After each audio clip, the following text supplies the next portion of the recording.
these little toolboxes here are going to let you select different options. So we're going to kind of start with the basics first, which is Manage Design.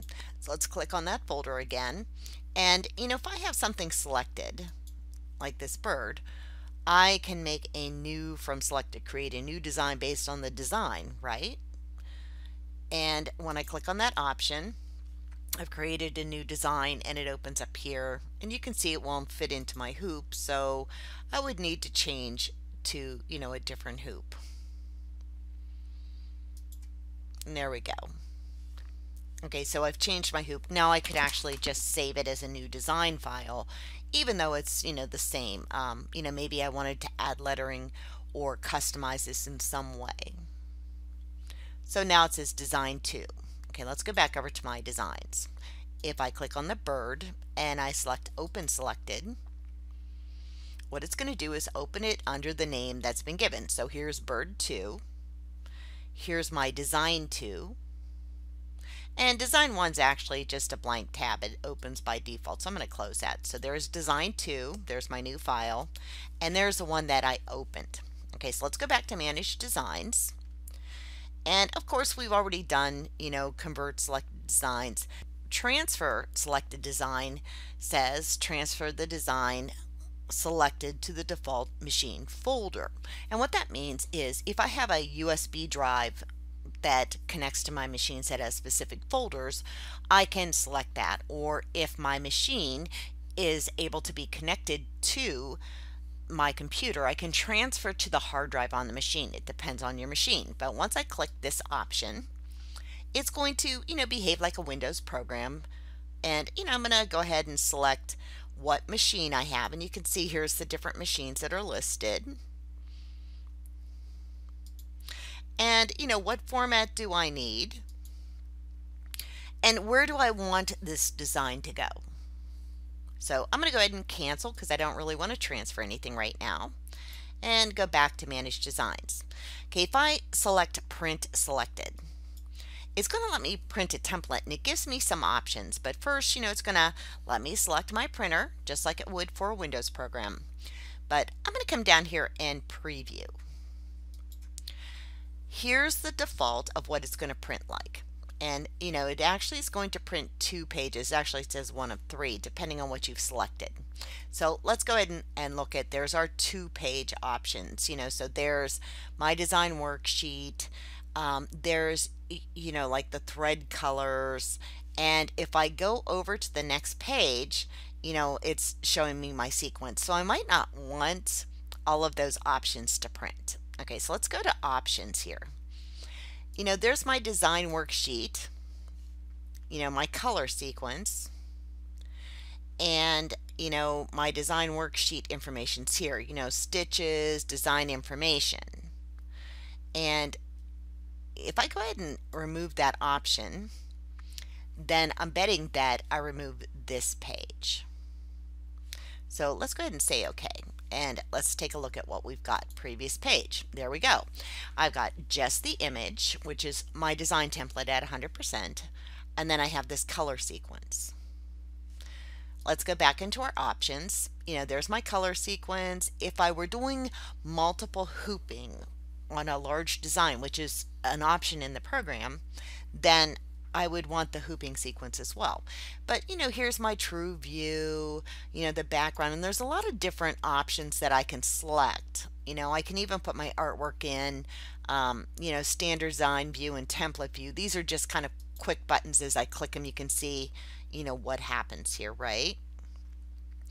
And the actual size, if I want this printed at an actual size, zoom 1:1, 100% of actual size. So I could scale this down. The 1:1 is going to be actual size.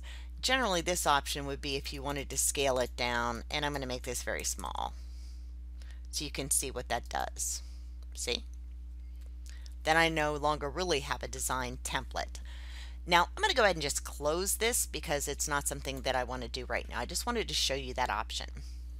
So let's go back to Manage Designs.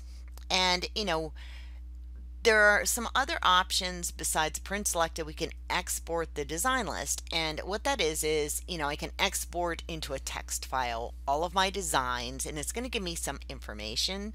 I can also export in a CSV file, which is similar to Excel, and you can open it in Excel. So it'll give you a list of all the designs in your folder or selected folders in your embroidery library in this case. Okay, now this option here, Find Embroidery Designs, it's going to search your computer for folders that contain embroidery formats. All right. So if you have a lot of designs, you're going to have to click on this button and just walk away if that's what you want to do. And I'm not going to do it because I have thousands and thousands of designs on this computer, and it would take quite a while.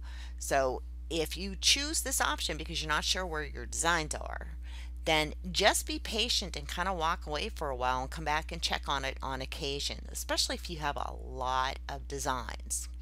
So if I just select add a folder to the library, then this is going to let me select where my folder is, so I can just select the folder and add it to this list. So once I click on that option, I get my folder tree that opens up, and I can select the location of where these designs should be and add them to this list or this library of designs. You can use the folder tree here. Let me scroll up here. Here we are, and as you can see, there's all these files, but they're not necessarily designs. Like, this is a design set with all the formats, so I would pick probably just the folder I needed and just say, what, just add that to the library. So now that folder is added to the library. So we're going to go ahead and give this a second and then come back down here and see if it'll display these, and there we go, there's our display. And sometimes you just have to kind of click off of it and click back on it. Now what happens with these is when I go to embroidery library now, and I kind of collapse all of this and just come up here, it should show all of my files. So what I need to do is all-in-one design files, all machine files, all embroidery files. Okay, all-in-one design files, EMB, Art, and Jan. That is because it's a Wilcom format, and you won't see the Jeff format. So if I say all embroidery files, then what it's going to do is add those to this list. Okay, now they're still in separate folders. See? There's public embroidery, there's my embroidery, and you can see there's my designs, my machine files, and these are files that have been sent out or have been converted. But if I really want to see things, I need to be all embroidery files. If I say just all machine files, then the only ones that are going to really show up are going to be the ones that are converted to a machine format, which is fine. But you can see the EMB files did not show up. So there's all embroidery files. It shows all of the EMB format. But if I just say all machine files, it just shows the ones that have a format already, like Jeff or Pez or So, and if I just select this, then the only ones that are going to show up are going to be the files that are native to this program, like EMB and ART and JAN, and not my machine format files. So I hope that makes sense. All right, so now if I've added a folder like this JEF file, then I can also remove the folder. Just select the folder and click on the remove folder, and you're back to pretty much where you started. But if you do add a file, just remember you could just click on Embroidery Library, and if you're not seeing things, check and see what is selected here.